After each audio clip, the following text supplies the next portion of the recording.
আজকে অনেক মজার একটা রেসিপি নিয়ে আসলাম। এটা একবার ট্রাই করে খেলে অবশ্যই আপনার দ্বিতীয়বার খেতেই হবে।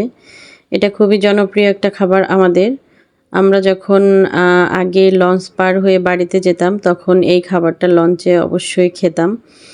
তো এখন তো আর লঞ্চে যাওয়া লাগে না, কিন্তু বাসায় এই খাবারটা অবশ্যই ট্রাই করি আমি। লঞ্চে না গেলেও মানে যখন লঞ্চে খেতাম তখনও বাসায় আমি অবশ্যই ট্রাই করতাম। তো এই যে শুরু করছি। প্রথমে আমি 1.5 কাপ ডাউল ধুয়ে নিলাম। তার ভিতরে পেঁয়াজ, রসুন আর মরিচ এগুলো কেটে লবণ, হলুদ আর তেল দিয়ে আমি হাতে মেখে পানি দিয়েও সিদ্ধ বসিয়ে দিব। হয়তো বা লঞ্চে যখন খেতাম ওই ডাউলটায় হয়তো এত মরিচ পেঁয়াজ দিত না, হালকা কোনো রকম হয়তো দিয়ে সিদ্ধ করে নিত।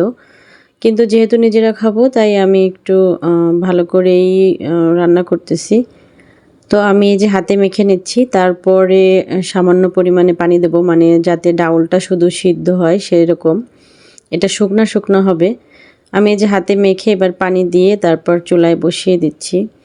আসলে এই খাবারটা এত জনপ্রিয় যে আমরা লঞ্চে যখন মানে লঞ্চে শুধু যেতাম হয়তো এই খাবারটা খাওয়ার জন্য, আমাদের থেকে আমার হাজব্যান্ডের বেশি পছন্দ ছিল এই খাবারটা। আর আমরা বাসায় কিন্তু অনেকবারই ট্রাই করতাম, ভালো লাগতো সেজন্য। তো যাই হোক, আমি এই যে চুলায় বসিয়ে দিয়েছি। এবার আমি মাছটা রেডি করে নেব।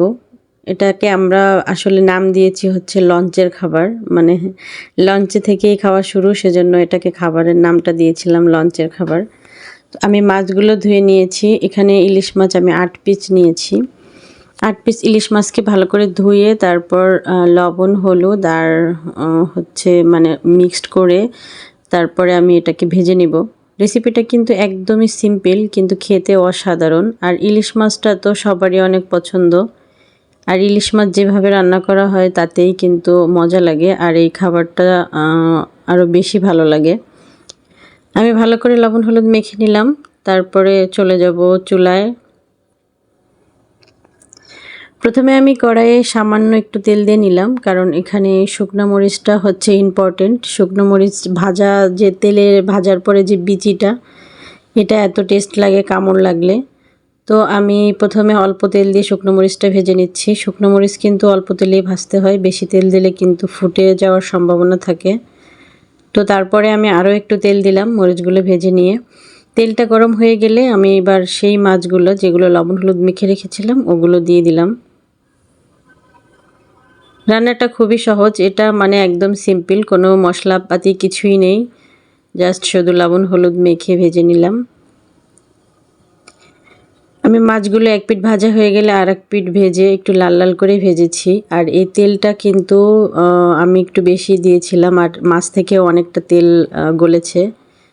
এই তেলটাই হচ্ছে আমার সবচাইতে মজার। তো আমি মাছগুলোকে একে একে তুলে নিব, আর এই তেলটা খাবার মানে ভাত খাওয়ার সময় তেলটা লাগবে আমার।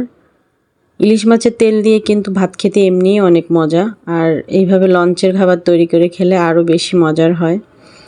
তো এই যে ফাইনালি আমার হয়ে গেছে রান্না। ওই যে ইলিশ মাছের তেল, এই যে ডাউল চচ্চড়ি, শুকনো মাছ মরিচ ভাজা আর হচ্ছে ইলিশ মাছ ভাজা। আমি একটু পরিবেশন করে দেখাচ্ছি।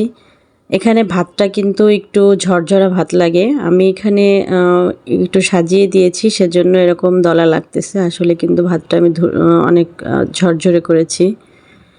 এবার দিয়ে দিলাম 1 পিস ইলিশ মাছ, 2 পিস শুকনা মরিচ, একটু ডাউল আর হচ্ছে সেই ইলিশ মাছের তেল। জাস্ট একদম জম্পেশ খাবার, একবার হলেও ট্রাই করে দেখবেন। আমাদের কাছে খুবই একটা পছন্দের খাবার।